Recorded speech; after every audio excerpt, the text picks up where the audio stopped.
South. Let's talk about God's discipline techniques. David commits adultery.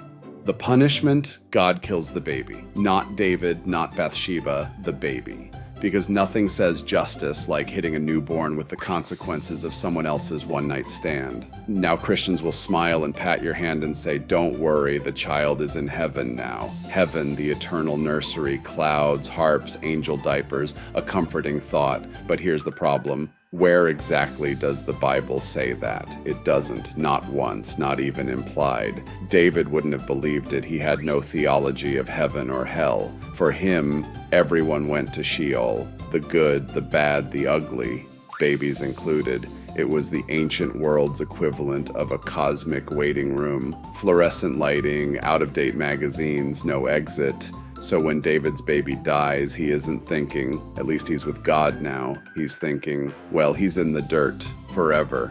That's it. And you can check the rest of the Old Testament. When Joshua's army is out butchering whole towns, God doesn't pause and say, quick note, don't feel bad about all the toddlers you just stabbed, they're in heaven. Oh no. The text doesn't bother, it just calls it obedience. When Psalm 137 fantasizes about smashing infants against rocks, nobody is saying, ah yes, mercy killings, fast-track tickets to paradise. They're saying, this is vengeance. We want their babies' heads cracked like melons. If that sounds bleak, that's because it is. But Christianity has a PR problem here. Babies die, lots of them. And if you actually stick with the biblical logic, born in sin, not forgiven, no salvation, you've got millions of damned infants, which is hard to spin as God is love.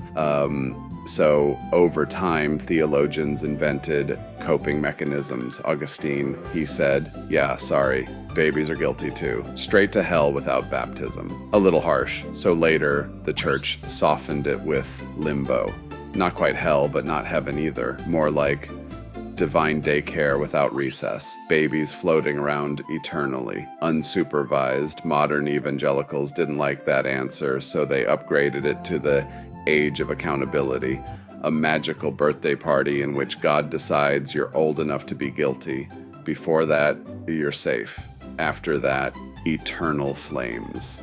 Happy 13th. Blow out the candles. But none of it appears in the Bible. It's theological duct tape, copium, a patch over a very old, very ugly hole. Because here's the data the Bible actually gives you. Humans are born in sin. No forgiveness, no salvation. Infants are human.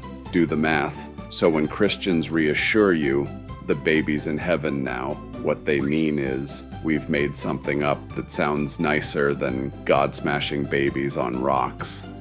And it works. It's soothing. It lets you picture cradles in the clouds instead of blood on the ground. But the text doesn't give you that out. The text is cruel. It leaves the babies damned, or at best erased, which means every Christian who chirps, don't worry, they're in heaven, owes you the name of their copium dealer. Because whatever they're smoking, it's strong. It takes Psalm 137 and turns it into a Hallmark card. It takes Joshua's genocide and spins it as babysitting. It turns God's slaughter of David's son into a spiritual baby shower.